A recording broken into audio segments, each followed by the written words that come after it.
ଆମେ ଜାଣିଛୁ ହନୁମାନ ବ୍ରିଟିଶ ଅମଳରୁ ହନୁମାନ ଯୋଉ ଠାକୁର ଥିଲେ ଆନା ସେ ଘର କରି ଇଏ ଏଟା 200 ଏଟା କେତେ 300 ବର୍ଷ ଆମ ବାପା ଆକା ମଲେ। ସାପ ପ୍ରବଳ ବହୁତ ବିରାଟ ବିରାଟ ସାପ ଅଛନ୍ତି। ଘଣ୍ଟା କିନ୍ତୁ ବ୍ରିଟିଶ ଅମଳରୁ ରଜା ଅମଳରୁ ଏଇ ମାମୁ ଘଣ୍ଟା ଆସିଛି। ଆମେ ଭିତରକୁ ଗୋଟେ ଗଲା ରେ ହଁ ଆମେ ତ କିଛି ଜାଣିନାହୁଁ ଆମେ ତ ଏ ଗାଁ ବହୁ ଆମେ କଣ ଜାଣିଲୁ ଏ ପଛର ବିଷୟରେ ଜାଣିବା ପାଇଁ ପଚାରିଲେ ସବୁ ପଳଉଛନ୍ତି। ଏଠି ସତରେ କଣ ଅସୁର ଆସିଥିଲେ?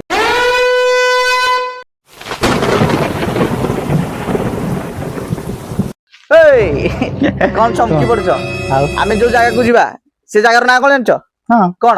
ମାମୁ ଭଣଜା। ମାମୁ ଭଣଜା ପଥର। ଆଉ ତା ବିଷୟରେ ବି ଆଉ କିଛି ଗୋଟେ ଯୋଉ ଜଗା ଆମର କହିଲା ବଡ ପଥର, ତ ସେଇ ବିଷୟରେ ବି ଟିକେ ସସ୍ପେନ୍ସ ଅଛି। ତ ବଡ ସାଇଜ କଣ ଗୋଟେ ଛୋଟ ସାଇଜ ଗୋଟେ ସେଇଟା ଆପଣଙ୍କୁ ସେଠି ଗଲେ କହିବୁ। ବର୍ତ୍ତମାନ ଆପଣ କହିଲେ ବିଶ୍ୱାସ କରିବେନି, ଆମେ ଛୁଆ ବେଳରୁ ଛୋଟ ବେଳରୁ ମାନେ ପ୍ରଥମରୁ ପଢି ଆସୁଛୁ, ଦେଖି ଦେଖି ଆସୁଛୁ। ସେଇ ତା ରହସ୍ୟ ବିଷୟରେ କିଛି ଜାଣିଛ? ଜାଣିଛି, ଚାଲନ୍ତୁ ସେଇଟା ଦେଖି ସାରିଲା ପରେ କହିବାଟା ଭଲ ଲାଗିବ। ଚାଲନ୍ତୁ। ଆପଣ ମାନେ ଭାବୁଥିବେ ମାମୁ ଭଣଜା କଣ? ମାମୁ ଭଣଜା ଗୋଟେ ହଉଛି ସେଇଟା ତ ସସ୍ପେନ୍ସ। ମାମୁ ଭଣଜା କଣ ଆମେ ସମ୍ପର୍କରେ ଜାଣନ୍ତି ଯେ ଭଉଣୀର ଭାଇ ମାମୁ ଆଉ ଭଉଣୀର ପୁଅ ଝିଅ ଭଣଜା ଭାଣିଜୀ, କିନ୍ତୁ ଏଇଟା ଗୋଟେ ସସ୍ପେନ୍ସ। ମାମୁ ଭଣଜା କଣ? ଚାଲନ୍ତୁ ସେଇ ରହସ୍ୟ ବିଷୟରେ ଜାଣିବା।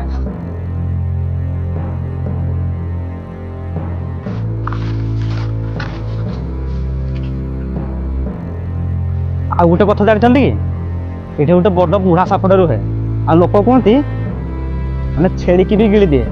ବୁଝିପାରୁଛ ତ?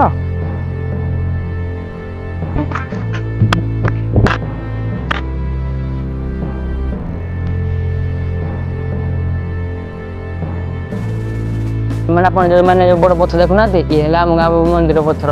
ୟା ପୁରା ଗୋଟେ ରହସ୍ୟମୟ ମନ୍ଦିର ଅଛି, ୟାକୁ ନେକ୍ସଟ ଭିଡିଓ କୁହାହବ। ଇଏ କେତେ ବର୍ଷ ହେଲା ରହସ୍ୟ? ଇଏ ଏଟା 200 ଏଟା କେତେ 300 ବର୍ଷ ଆମ ବାପା ଆକା ମଲେ। ମାନେ 300 ପ୍ଲସ ପାଖାପାଖି ବର୍ଷର ତାଙ୍କର ଏଇ ବୁଢାରେ 7 ପୁରୁଷି ଗଲେଣି। ତମ 7 ବର୍ଷ ଆଗରୁ ଯୋଉ ବୁଢା ମଲେ ସିଏ କହିଛି ମାମୁ ଭଣଜା, ଆମେ ବି ସେଇଟା କହୁଛୁ। ଆମେ ଆଉ କଣ ଦେଖିକି ଯେ କହିବା। ମାମୁ ଭଣଜାର ରହସ୍ୟ ତମେ ବି ନାଇଁ ମୁଁ ବଡ ଅଛନ୍ତି, ସେମାନଙ୍କୁ ପଚାରିବା ଆକ୍ଚୁଆଲି ସେ ମାମୁ ଭଣଜାର ରହସ୍ୟ କଣ, ସେମାନେ କିଛି ଜାଣିଛନ୍ତି ନା ନାହିଁ। କଣ ଜାଣିଛ ଏଇ ମାମୁ ଭଣଜା ଯୋଉ ଆମର ଅଛି? ଆମ ମାମୁ ଘଣ୍ଟା କିନ୍ତୁ ବ୍ରିଟିଶ ଅମଳରୁ ରଜା ଅମଳରୁ ଏଇ ମାମୁ ଘଣ୍ଟା ଆସିଛି। ଏଠି ଅସୁରମଡ଼ା ଅଛି। ଆଚ୍ଛା, ଏଇ ଯୋଉ ମାମୁ ଭଣଜା ଘରଟା ହେଇଛି ଯୋଉ ବଡ ବଡ ପଥର କୋଉଠୁ ଆସିଛି କଣ ଜାଣିଛ? ନାଇଁ ନାଇଁ ସେଗୁଡା କହିବ ସେଟା ବ୍ରିଟିଶ ଅମଳରୁ ପଡିଛି। ଆଉ ଆମେ ଜାଣିଛୁ ହନୁମାନ ବ୍ରିଟିଶ ଅମଳରୁ ହନୁମାନ ଯୋଉ ଠାକୁର ଥିଲେ ଆନା ସେ ଘର କରିଛି। ହନୁମାନ ଠାକୁର ଆନା ଘର କରିଛି। ଆଚ୍ଛା, ଏଡେ ବଡ ପଥର ଅଛି, ଘର ଉପରେ ଅଛି, ଘରଟା କିଛି ହେଲାନି କେମିତି? କେମିତି ଘର ହବ? କିଛି ହବନି। ଆଚ୍ଛା, ଏଠି କୋଉ ଠାକୁର ମାନେ ପୂଜା ହୁଅନ୍ତି? ଏଟା ଦୁର୍ଗା ଦେବୀ ଥିଲେ। ଦୁର୍ଗା ଦେବୀ। ଦୁର୍ଗା ଦେବୀ ଆଉ ସେ ମଶା ଆଉ ଜଣେ କହିଲେ ସିଦ୍ଧେଶ୍ୱର ଠାକୁର। ସିଦ୍ଧେଶ୍ୱର ଉପରେ ରହିଲେ ମନ୍ଦିର ଉପରେ। ମନ୍ଦିର ଉପରେ। ବରା ଦେଖନ୍ତୁ ଆଉ ଜଣେ ଭାଇ ଆମ ସହିତ ଦେଖା ହେଇଛନ୍ତି। ତ କୁଆଡେ ଆସିଥିଲେ ଜଙ୍ଗଲରୁ? ସେ ଆମ ବିଲ ଗୁଡା ରୁଆ ଚାଲିଛି, ସେପଟକୁ ଆସିଥିଲେ ରୁଇବା ପାଇଁ। ଏତେ ଜଙ୍ଗଲ ଭିତରୁ ଆସୁଛ? ସେଇଟା ବହୁତ ବର୍ଷ ତ ଜାଗା ଅଛି, ସେଟା ରହିବାକୁ। ଆଚ୍ଛା, ଏଠି ସାପ ଫାପ ଅଛନ୍ତି ନା ନାଇଁ? ସାପ ପ୍ରବଳ ବହୁତ ବିରାଟ ବିରାଟ ସାପ ଅଛନ୍ତି। ଆଚ୍ଛା, ମୁଁ କଣ ଶୁଣିଥିଲି ଏଠି ସେ ଗୋଟେ ବଡ ସାପ ଅଛି ଗିଳି ଦଉଛି। ହଁ, ବିରାଟ ବଡ ସାପଟେ ଅଛି, ଯେହେତୁ ଗୋଟେ ଛେଳି ଯୋଡେ ଗିଳି ସାରିଲାଣି। କେବେ ଦେଖିଛ? ନାଇଁ ଦେଖିନି, ଖାଲି ଯୋଉଠ କହିଥିଲି ଛେଳି ଯୋଉ ଗିଳିଥିଲା ଦେଖିଥିଲି ଲୋକମାନେ ଯୋଉଟା କହନ୍ତି ମାମୁ ଭଣଜା ପଥର ସେଇ ସାଇଡ ରେ ସେଇ ସାପଟା। ଆଚ୍ଛା, ମାମୁ ଭଣଜା ପଥର ତାର ରହସ୍ୟ ବିଷୟରେ କଣ ଜାଣିଛ?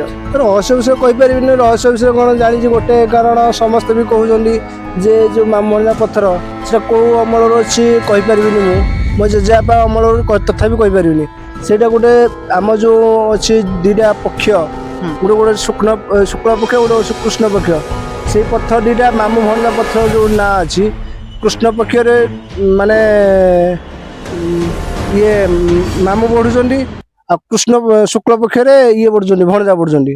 ମାନେ ଅମାବାସ୍ୟା ପୂର୍ଣ୍ଣିମାରେ ପଥରଟା ବଡ ସାନ ହଉଛନ୍ତି, ସେଥିପାଇଁ ମାମୁ ଭଣଜା ଖୋଳ ଦିଆଯାଇଛି। ମାନେ ୟାକୁ କହିବା ଅନୁସାରେ ଯେ ଯୁଡିଏ ପଥର ଅଛି, ଗୋଟେ ପଥର ବଢୁଛି ଆଉ ଗୋଟେ ପଥର ସେମିତି ନର୍ମାଲ ହେଇକି ଅଛି। ନର୍ମାଲ ଇଏ ଥରେ ବଢିଲେ ସିଏ ଥରେ ଦେଖିବାକୁ ସମାନ। ଇଏ ଥରେ ବଢିଲେ ସିଏ ଥରେ ବଢେ, ସେଥିପାଇଁ ମାମୁ ଭଣଜା କୁହାଯାଇଛି।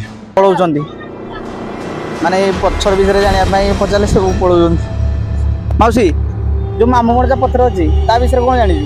ଆମେ ତ କିଛି ଜାଣିନାହୁଁ ଆମେ ତ ଏ ଗାଁ ବହୁ ଆମେ କଣ ଜାଣିଲୁ କହିଛି ମାମୁ ଭଣଜା ପଥର ବୋଲି ଆମେ କହୁଛୁ ମାମୁ ଭଣଜା ପଥର।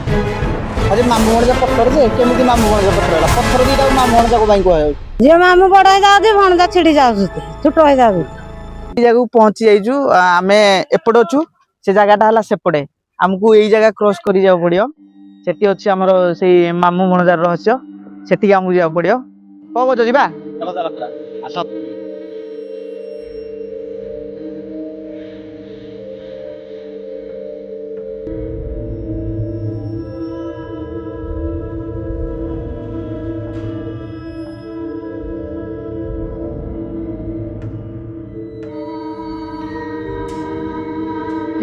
ଯୋଉ ଜାଗାର ରହସ୍ୟ ଲୋକମାନେ ଏବେ ପର୍ଯ୍ୟନ୍ତ ବି ଜାଣି ପାରୁନାହାନ୍ତି ଠିକ ସେ ବି କହି ପାରୁନାହାନ୍ତି କିଏ ଅଲଗା କହୁଛି କିଏ ଅଲଗା କହୁଛି ମାନେ କଥାରେ ତାଳମେଳ ପାଉନାହାନ୍ତି ପୂର୍ବ ପୁରୁଷ ମାନେ ବି ଜାଣି ପାରୁନାହାନ୍ତି ଆଉ ଆମେ କଣ ଦେଖନ୍ତୁ ସେଇ ଜାଗା କିଛି ଲୋକ ୟାକୁ ଅନ୍ଧବିଶ୍ୱାସ ଭାବୁଛନ୍ତି କିଛି ଲୋକ ବିଶ୍ୱାସ କରୁଛନ୍ତି କିନ୍ତୁ କିଛି ତ ଅଛି ଏଇ ଜିନିଷରେ କିଛି ତ ଅଛି ସମସ୍ତେ କୁହନ୍ତି ଏଇ ପଥର ବଢୁଛି ତା ଦେହରେ ତ ଜୀବନ ନାହିଁ ପଥରଟା କେମିତି ବଢୁଛି ସେଟା ଗୋଟେ ମାନେ ସସ୍ପେନ୍ସ ଲାଗୁଛି ମାନେ ଟୁଇଷ୍ଟ ଲାଗୁଛି ଗୋଟେ ଦେଖିବ ଜିନିଷଟା କଣ ଦେଖେ ପଥରଟା ତୁ ଭାବୁଛୁ କଣ ଯୋଉ କାଟା ହେଇଛି ମେସିନ ଭାବୁଛୁ କାଟା ହେଇଛି ଆଉ ୟାକୁ ଗୋଟେ ଏତେ ସାଇଜ କେମିତି ଏଇଟା ଆଗରୁ ଅଛି ମାନେ ଆଗରୁ ଅଛି? ବହୁତ ଦିନ ବେଳେ ଅଛି ତୁ କେମିତି ମତେ ତ କହନ୍ତି ମୁଁ କଣ ଜାଣିଛି ବିଷୟରେ ନା କଣ ଚାଲ ଆରେ ଭିତରେ ଗୁମ୍ଫା ଅଛି କି ଭିତରେ ଗୁମ୍ଫା ଅଛି ଦିନରେ ଆଗକୁ ଡରିବୁ ଗୁମ୍ଫା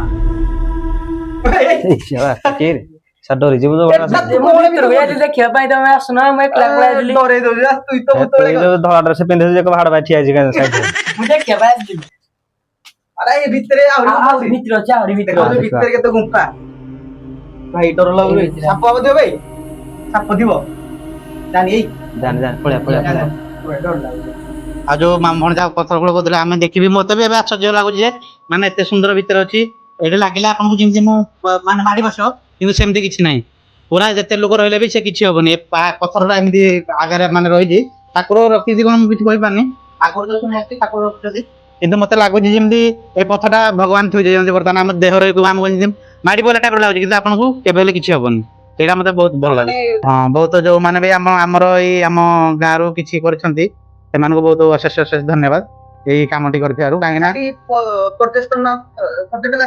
ହଁ ବହୁତ ଆସନ୍ତି ଆମର ଡିସେମ୍ବର ମାସରେ ଆମର ବକୁଳ ମାସ ଗୋଟିଏ ଯାତ୍ରା ଏଠି ହଉଛି ସେଇ ଟାଇମରେ ବହୁତ ଲୋକ ଆସନ୍ତି ଲୋକେସନ ଟିକେ କହିଦବ ଲୋକେସନ ଆମର ଓଡିଶାର ଦେଖନ୍ତୁ ଓଡିଶା ଆସିବେ ଓଡିଶାର ତାପରେ ଆମର ଡିଷ୍ଟ୍ରିକ୍ଟ ହଉଛି ଢେଙ୍କାନାଳ ଆମର ବ୍ଲକ ହଉଛି ହିନ୍ଦଳ ବ୍ଲକରେ ଅବସ୍ଥିତ ଆମର ପପର ଗ୍ରାମରେ ଏଇ ମନ୍ଦିରଟି ଅବସ୍ଥିତ ସିଦ୍ଧେଶ୍ୱର ହଁ ପପର ଗାରନ୍ଦା ମଝିରେ ଆମ ମନ୍ଦିରଟି ଦେଖନ୍ତୁ ଏ ଭିତରେ ଏଇଟା ହେଲା ପଥର ଭିତର ଦୃଶ୍ୟ ଦେଖେଇ ଦିଅ ଏଠି ଠାକୁର ବି ପୂଜା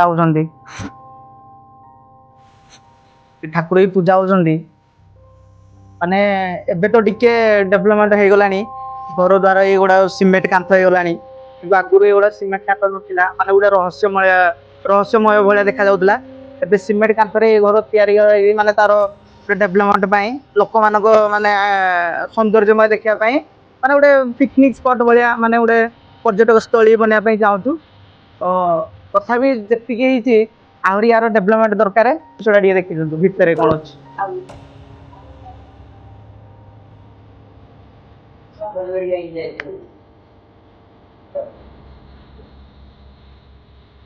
अब एटा कोनटा बे अब एटा साप काटिटा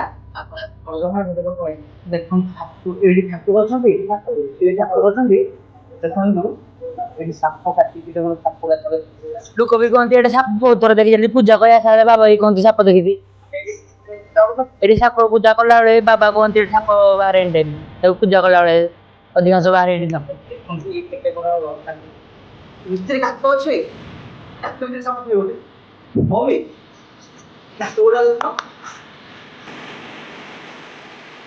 ଆମେ ମାମୁଁ ଭଣଜାର ଭିତର ଦେଖିଲା ଆଉ ତା ଉପର ଦେଖିଦେଲେ ବର୍ତ୍ତମାନ ସବୁଠୁ ଡେଞ୍ଜର ଜାଗା ଯୋଉଟା ସେ ଜାଗାକୁ ଯିବା ମାନେ ତା ପଛପଟଟା ଆମକୁ ବି ଜଣା ନାହିଁ ଆମେ ବଞ୍ଚିବୁ କି ନାହିଁ ଯୋଉ ସାପ ତ ଗିଳିଛି ଛେଳିକି ନାଇଁ ସତରେ ଡର ଲାଗେ ଭଗବାନ ରକ୍ଷା କରିବେ ଯଦି ଲୋକମାନେ କେହି ଯାଆନ୍ତିନି ଏପଟେ ମାନେ ଏବେ ଟିକେ ସଫା ସୁଫି ହେଇଗଲା ବୋଲି ଲୋକମାନେ ଯିବା ଆସିବା କରୁଛନ୍ତି ଏଇଟା ଦେଖନ୍ତୁ ସେ ପଥର ଦିଟାର ପଛ ମାନେ ଗୋଟେ ସାଇଡ ର ଏଇଟା ଏଠି ଗୋଟେ ଗୁମ୍ଫା ଅଛି ମୁଁ ତ କେବେ ଦେଖିନି ମୁଁ ବି ଦେଖିନଥିଲି ନା ଏ ପଛପଟେ ଗୋଟେ ଗୁମ୍ଫା ଅଛି ଆସ ଦେଖିବ ଆସେ अबे देख ए भीतर पसी हो आराम से ସେଇ ଯୋଉ ବୁଢା ସାପ କହୁଥିଲେ ଜଗା ସେଇ ଯୋଉ ବୁଢା ସାପ କହୁଥିଲେ आसुनो कैमरा देखा देखा टिके ए जिनसडा ବହୁତ ଖତରନାକ ବହୁତ ଡେଞ୍ଜର। अबे एटा भीतर उडे अछि गुंफाडे अरे एटा तो जाई हो बड सेडी ए भीतर जाई हो ହଁ ଏଇ ସାପ ଥିବ ନା ନା ସେ ଯୋଉ ବୁଢା ସାପ ଅଛି ସାରା ଥିବ ନା ଯିବାନି ଆମେ ସେମାନଙ୍କ ଆମ ଦର୍ଶକକୁ ଦେଖିବା ପାଇଁ ଚାହୁଁଛେ କିନ୍ତୁ ଆମେ ଫଟୋ ହେଇଯିବା ଯାଇପାରନ୍ତି एपटे खांदे छड़ अछि खांदे नहीं जा हेइन तो एटा कोन इटा कोन ए की छतु ए छतुडा ना काळू एटा की छतु କାଠ ଛତୁ काट छतु ଛତୁଟା ଯେମିତି ମାଇକି ଭଳିଆ ଦେଖାଯାଉଛି ନା अबे जो साउंड रो माइकड़ा भले खाउजी नहीं देखिजे भीतर कोन उडे गला ପଶିଗଲା ଭିତରେ अबे भीतर कोन उडे गला बे हां हां जाओ जाओ ए भीतर को जियो देखुन से भीतर कोन उडेला तू देखिस ना ମୁଁ ଦେଖିଲି କୋଣଟା ତ ଉଡ଼ିଗଲା कोन डाडा ଭଲ ସେ କ୍ଲିୟର ଦେଖାଗଲାଣି देखुन देख दे पूर छिड़ा ही दो ଏମିତି ଯାଇ ହବନି अरे ए भीतर की जियो एते ନା ଜଗା ସେ ଭିତରୁ ଯା ନା ସେ ଭିତରୁ ଯା ना मोरी जावे मोरी जा ଦେଖାଜି କ୍ୟାମେରାକୁ ଦେଖିପାରିଲୁନି ଆଉ अरे सत्तरी कोंडा गला कालियाडे ना रे ବ୍ଲାକ୍ ଭଳିଆ बारा बारा है ना बारा ହେଇଟା ବେଶୀ ବୁଢା ସାପ ଯୋଉ କହୁଥିଲେ साप न साप गले तळे जीवो पूरा डेई डेई गला रॉकेट भलिया गला माने डरी के आसुनांदी अरे आसुन एरे देख डरी के आसुनांदी तू निज गाँ रे डरुछंदी ये पुणी आसियंदी ब्लॉग एक्सप्लोर करी आउरी भी के बहुत जिंस अछि आमे देखि पालेनी ना ଦେଖେଇ ପାରିଲେନି ए भाई जो वर्षा आइजी गछ सब ओडी आइजी आहुरी जंगल हे आइजी डर लागुनी ବହୁତ डर ଲାଗୁଛି ସେଇ ଯୋଉ ଛେଳି ଗିଳିବା କଥାରେ ମତେ ବେଶୀ ଡର ଲାଗୁଛି बड़ साप छेली गिଳି ଦେଇଛି जो माने जागा देखिया ପାଇଁ इच्छुक सेमानु लोकेशन कहि ଦେଇଥିଲେ କହିଦେଇଛି ଲୋକେସନଟା लोकेशन कहि ଦେଇଛନ୍ତି ଲୋକେସନ ଆସିପାରିବେ ଆଉ ଖାଲି ମାମୁ ଭଣଜା ପଥ ନୁହ ଆଉ ଗୋଟେ ଆମର ଅଛି ମନ୍ଦିର ଅଛି मंदिर व्यू अलगा तार गोटे आउ गोटे आम ब्लॉग आणबू आम गाँव जिते सब रहस्यमय जिनस अच्छी फास्ट से गुड़ा देखू फास्ट आम गाँ विषय आम देखा चाहबू आम गाँव रमी जिनस गुड़ा अच्छी आम गाँव रहस्य कौन माने गाँव जिते सब भल जिनस खराब जिनस आम देखा ट्राए करूँ सब कथा तो कहले तो कमेंट करा कहले जे हमर जते पिला आमे कोन देखि आमे तो छोट पिला आमन भी बड़ बड़ पिला आसी देखिथिबे तो आपण जति देखिथिबे जगह टी कमेंट करिवे कमेंट कले आमे जानि पारबे आपण आसी छथि हां सब बड़ बड़ भाई माने सान भाई जे भी जानि जंदी कमेंट रे जणेबे ए जगह विषय रे जानि छथि आउ जो माने जानि नांदी थरे आसी हां विजिट करंतु ए जगह देखंतु बहुत सुंदर जगह तू कोन कहबू तू कह दे लाइक करियो कमेंट कर कह दे लाइक करियो कह लाइक कराओ कमेंट करियो कमेंट कराओ आउ सब्सक्राइब करियो को वीडियो भल लागिले बढ़िया भल अच्छी ढेंकानाल भल भल रहे हो चलंतु जाऊ नमस्कार जय जगन्नाथ।